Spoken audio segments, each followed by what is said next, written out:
नमस्कार, मी ॲडव्होकेट अजय जाधव आपले सहर्ष स्वागत करीत आहे। तर आजच्या व्हिडिओमध्ये आपण जन्माचा दाखला कशा रीतीने आपण घर बसल्या फक्त 23 रुपयामध्ये काढू शकतो याची संपूर्ण माहिती स्टेप बाय स्टेप आपण घेणार आहोत।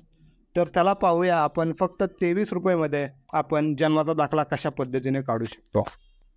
सर्वप्रथम आपल्याला आपल्या कम्प्युटरच्या स्क्रीनवर गूगल ओपन करायचं आहे।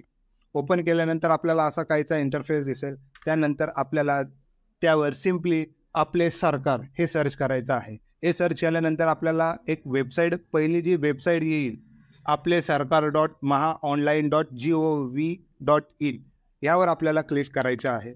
यावर क्लिक केल्यानंतर आपल्याला असा काहीसा इंटरफेस दिसेल। त्यानंतर आपल्याला आपण इथे नवीन यूजर असल्यामुळे इथे न्यू यूजर रजिस्टर हिअर असं ऑप्शन दिसेल। या ऑप्शनवर आपल्याला क्लिक करायचं आहे। या ऑप्शनवर क्लिक केल्यानंतर आपल्याला असा काहीसा इंटरफेस दिसेल। त्यावर आपल्याला दोन पद्धतीने आपलं जे आहे आपले सरकार या वेबसाईटवर अकाउंट खोलता येईल। तर पहिलं आपल्याला क्लिक करायचं आहे ऑप्शन 1, स्क्रोल डाऊन करून ऑप्शन 1 हे सिलेक्ट करायचं आहे। हे सिलेक्ट केल्यानंतर आपल्याला डिस्ट्रिक्ट विचारलं जाईल, आपला जिल्हा जो आहे तो विचारला जाईल। त्यावर आपल्याला जिल्हा आपला जो आहे तो निवडायचा आहे। त्यानंतर आपल्याला 10 अंकी मोबाईल नंबर टाकायचा आहे आणि सेंड OTP म्हणायचा आहे। सेंड OTP म्हटल्यानंतर आपल्याला एक OTP येईल। तो OTP आपल्याला इथे टाकायचा आहे आणि आपला यूजर नेम आपल्याला टाईप करायचा आहे आणि आपलं नेम जे आहे ते ठरवायचं आहे। त्यानंतर आपण जे ठरवलेलं यूजर नेम जे आहे ते आपल्याला चेक करायचं आहे की इथे आहे की नाही। तर खाली निळ्या अक्षरात लिहिलेलं आहे की चेक यूजर नेम अवेलेबिलिटी यावर क्लिक करायचं आहे। यावर जर क्लिक केलं तर आपल्याला एक असा ऑप्शन येईल की हे जे आहे हे यूजर ID जे आहे ते वापरण्यासाठी अवेलेबल आहे। तर त्यावर क्लिक केल्यानंतर आपल्याला असा काहीसा इंटरफेस दिसेल।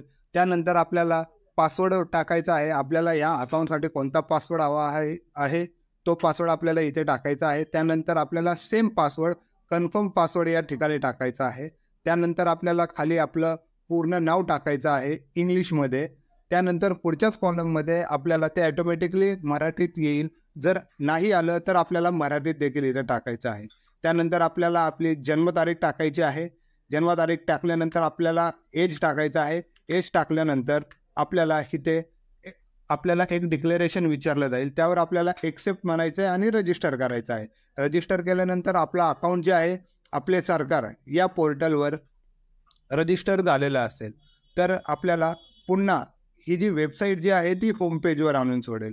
त्यानंतर आपल्याला सिम्पली इथं आपलं यूजर नेम आणि पासवर्ड टाकायचा आहे। खाली कॅप्चा भरायचा आणि आपलं डिस्ट्रिक्ट निवडायचं आणि आपल्याला लॉग इन म्हणायचं आहे। लॉग इन म्हटल्यानंतर आपल्याला असा काहीचा इंटरफेस दिसेल। त्यावर आपल्याला एक राईट हँड साईडला निळी पट्टी दिसेल। त्यावर आपल्याला स्क्रोल डाऊन करायचं आहे। स्क्रोल डाऊन केल्यानंतर आपल्याला तिथं rural development and panchayat Raj department हे ऑप्शन आपल्याला सिलेक्ट करायचं आहे। हे ऑप्शन सिलेक्ट केल्यानंतर आपल्याला असा काहीसा इंटरफेस दिसेल। यावर आपल्याला बर्थ सर्टिफिकेट यावर क्लिक करायचं आहे। यावर क्लिक केल्यानंतर आपल्याला प्रोसीड म्हणायचं आहे। प्रोसीड म्हटल्यानंतर आपल्याला असा काहीसा इंटरफेस दिसेल। त्यावर पुन्हा एकदा आपल्याला बर्थ सर्टिफिकेट म्हणायचं आहे। त्यावर क्लिक करायचं आहे। त्यावर क्लिक केल्यानंतर आपल्याला असा काहीसा इंटरफेस दिसेल। त्यावर आपल्याला आपला जिल्हा, तालुका, ग्रामपंचायत आणि ज्या व्यक्तीचं आपल्याला बर्थ सर्टिफिकेट पाहिजे त्या व्यक्तीचं आपल्याला इथे नाव पूर्ण इंग्लिशमध्ये टाकायचं आहे आणि त्याची डेट ऑफ बर्थ जी आहे ती टाकायची आहे। तर डेट ऑफ बर्थ आपण इथे महिना, वर्ष आणि दिवस या पद्धतीने टाकू शकता।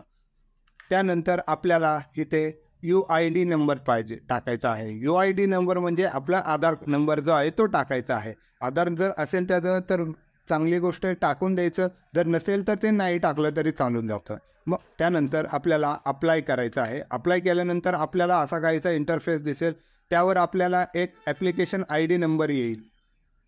त्यानंतर आपल्याला एक ॲप्लिकेशन ID नंबर येईल। त्यावर आपल्याला ओके म्हणायचं आहे। ओके म्हटल्यानंतर आपल्याला सिम्पली या पद्धतीचा इंटरफेस दिसेल। इंटरफेसमध्ये आपला ॲप्लिकेशन ID आहे तो आपल्याला नोंदवून घ्यायचा आहे। ॲप्लिकंटचं नाव ते या ठिकाणी येईल। ॲप्लिकंटचं नाव आल्यानंतर आपल्याला इथे कन्फर्म म्हणायचं आहे.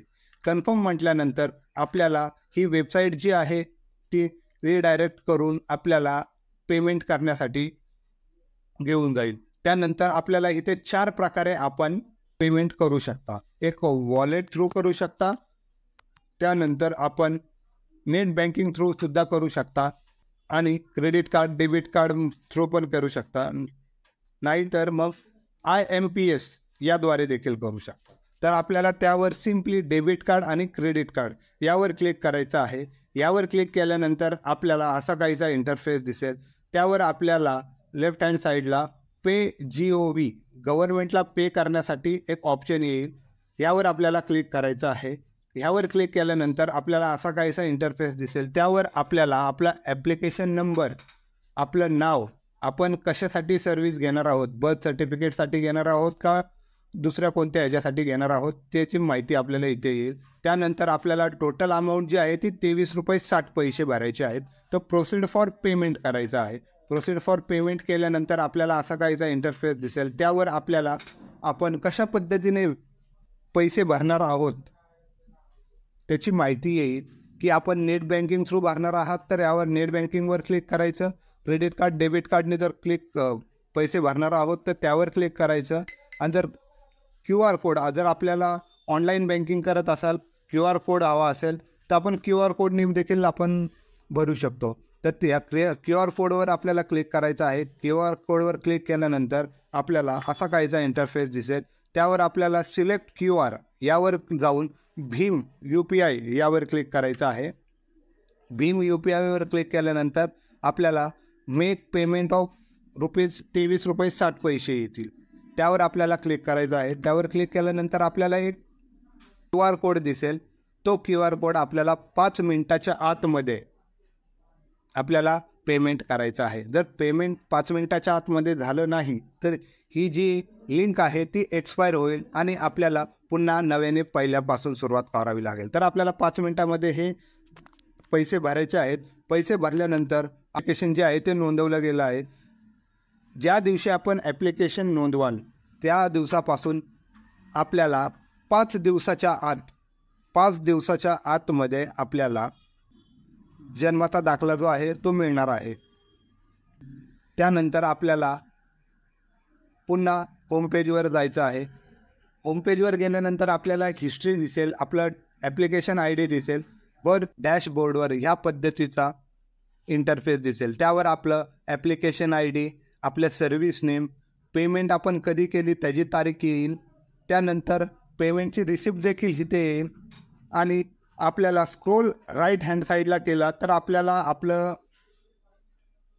ॲप्लिकेशनचे जे स्टेटस आहे ते देखील दिसेल. आता स्टेटस जे आहे ते इन प्रोग्रेस असेल. मग ते 5 दिवसाच्या आतमध्ये, maximum day for issue certificate 5 दिवस दिलेले असतात. 5 दिवसाच्या आतमध्ये आपल्याला आपलं मिळून जाईल.